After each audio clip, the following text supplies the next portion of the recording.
As we discussed earlier, Roger Goodell and Tom Brady head back to New York federal court today. Both of them are required to be present, and Judge Berman is pushing them to settle. For Brady, it will mark the third time he's had to miss practice this month for a lawsuit.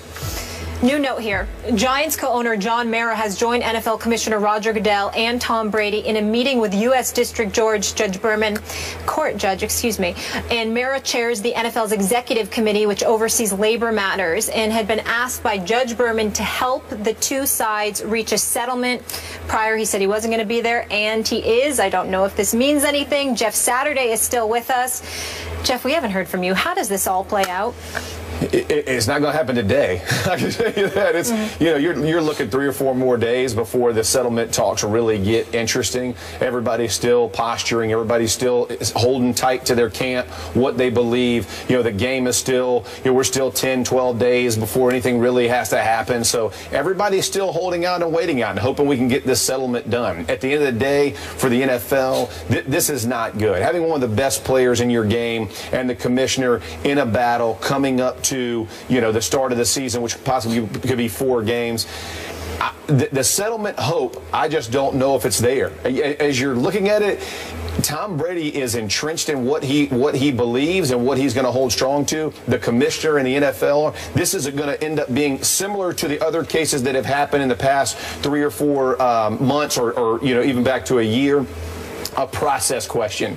Should this penalty have been placed on Tom Brady, or should it have been placed on the team with an equipment violation? That's really what this is going down to. This conversation has nothing to do with, did you know about the deflation of footballs? Did you know about the PSI? Were you telling people? We're way past all of that. Berman is looking for, can we come to an agreement on, does the team have to take the brunt of the punishment, or does Tom Brady? And that's what Brady, that's his whole case, is the process fair? And if the process is unfair, the whole thing will get overturned. But that's what you're rolling the dice on. I do need to mention one thing. This just came down. There will be no settlement. So Judge Berman will be asked to rule. I know. In court. Yeah, there's going to be no settlement. We just heard that from. I think we all agree that although Judge Berman was pushing for a settlement, the way these two guys had dropped anchor, nobody was moving. They were locked in. Commissioner Roger Goodell, since he's taken office, has made the owners more wealthy than they already were. But that's not his #1 job. Handing the Lombardi trophy to the owner of the winning team in the Super Bowl, that is not his #1 job. Commissioner Roger Goodell's #1 job is to protect the integrity, the competitive integrity of the National Football League. There are some incidents, and you'll know what I'm talking about, Skip. In the Dallas game in the playoffs, there was a flag thrown for pass interference. It was picked up. You go to Green Bay, your same Cowboys, there was a catch that wasn't a catch. And then you had a team on the 1-yard line throw a pass that possibly cost them the Super Bowl. People start to think, if the people ever believe that what they're watching on Sunday is not on the up and up, you got WWE. And if you ever lose that, it's never coming back, Skip. People believe, no matter how big a disadvantage, that their team has a chance. Okay, I will give you that as far as you want the integrity of the game. However, in the same year, we had Minnesota heating up footballs because of the cold weather. First time offense. Okay. This is his first offense. This is Tom Brady's first offense. So what I'm saying is, had we just dealt with the equipment issue on that, it's a $25,000, $50,000 fine. It was reported that they had won. That's why think about all the people that was at that championship game. Right. Troy Vincent, everybody that was somebody other than the commissioner showed up at that game. So they actually knew something could possibly go down, Jeff. Yeah, okay. I'm with you. I'm just saying, if we're talking about a competitive advantage. Yes. Had it been dealt with on the equipment side, it never had to get to this. That is my point, is that had Brady said, yes, I like my footballs a certain way, I understand they're a certain way, I didn't know it was Brady. I've never had a referee bring me the ball and say, this is too deflated, you need to put air in it. If they did, I would have said it. I apologize. I didn't know. I never specifically stuck a needle in it and said I need it to be this. We all feel the balls. Every quarterback in the game feels the balls. We all do it this way. I didn't know exactly what I was doing. it would have been dealt like in an equipment fashion. But he took the. I agree. He took the approach. And then it spun. So now we're dealing with the cover-up instead of the actual offense. And so to your point with the commissioner, I do understand that you have to protect the integrity of your game. However, there's a lot of different things that happen in our game that get dealt with in fines and this kind of thing, as opposed to 4-game suspensions and taking a guy. In the NFL, what does the F stand for? Football. Gotcha. That is the most fundamental thing that you must protect. I'm with you. He did.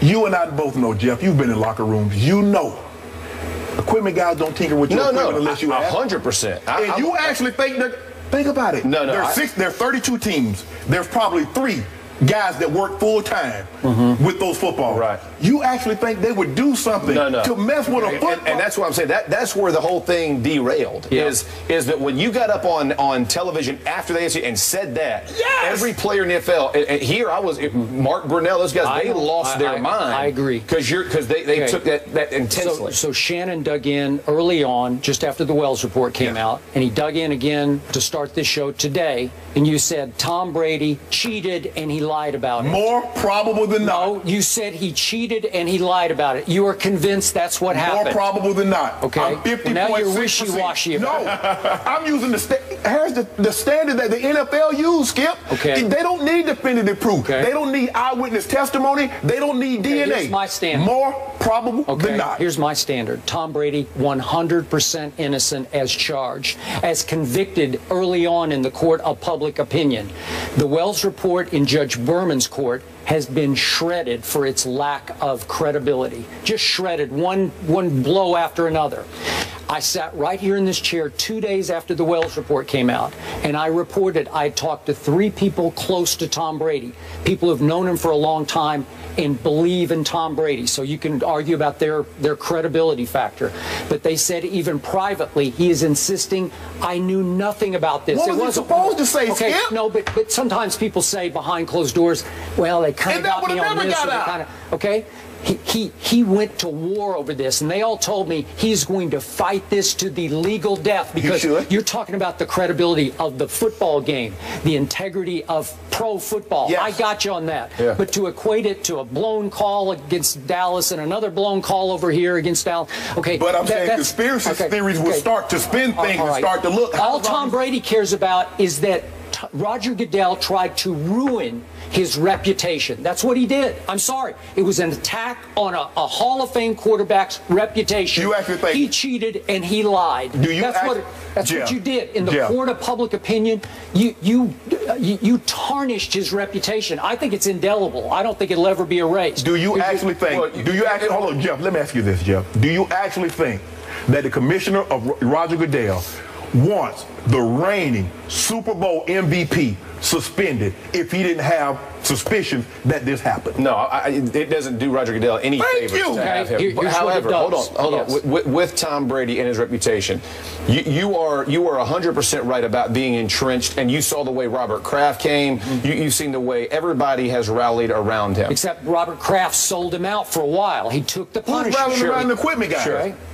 That was my first point, is what we know about the 4 games. However, the 4-game suspension that we're talking about, as you're looking at how this impact, it does become, does the punishment fit the offense? So is 4 games way heavy, way strong? Absolutely. If you look at the way we have punished guys in the past, and that's what I'm telling you, going back to the process of what should the punishment have been. Even if you think he did know, what is the offense? Is it that he knowingly stuck a needle in the ball and decreased it? So what should the offense be? Should it be the same as heating up a football on the sideline? What should the offense and what should the punishment hold? That's where you get into it went way overboard for everybody. And I'm telling you right now, if I'm Tom Brady, you try to suspend me for 4 games for that, and I've seen what guys who in real life have done much more severe things. But here's the thing. No.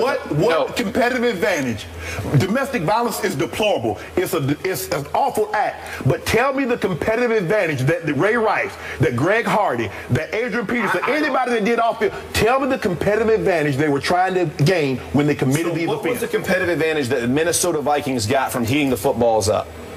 It's the same. So whatever fine or And they whatever got a, punishment you have for them, I'm saying start there. It would, if you want to punish the Patriots because of Spygate or whatever else they've done, and you say, okay, as a team, we're gonna ramp up or ratchet up our punishment because of what they've done. But this is Tom Brady's first offense. Yes. And so as you're looking at what he did, how do we get outside of the realm? The only reason you're getting outside the realm is because of the denial of it. So again, we're fighting with the cover-up as opposed to what the offense was. If the offense was the same competitive advantage as Minnesota, who heated balls up, whatever that does to the football, and Tom Brady deflated it. And the Patriots never got a warning. Okay, right. Okay. So as you're looking at that, what I was told. But that's not what I was told. I'm not talking about the team. I'm talking about the player. That's what I'm saying. And now you're comparing what he did with what guys have done off the field. I'm saying, in my opinion, those two don't even come close. No. So whatever, if there was a suspension, if there was a fine,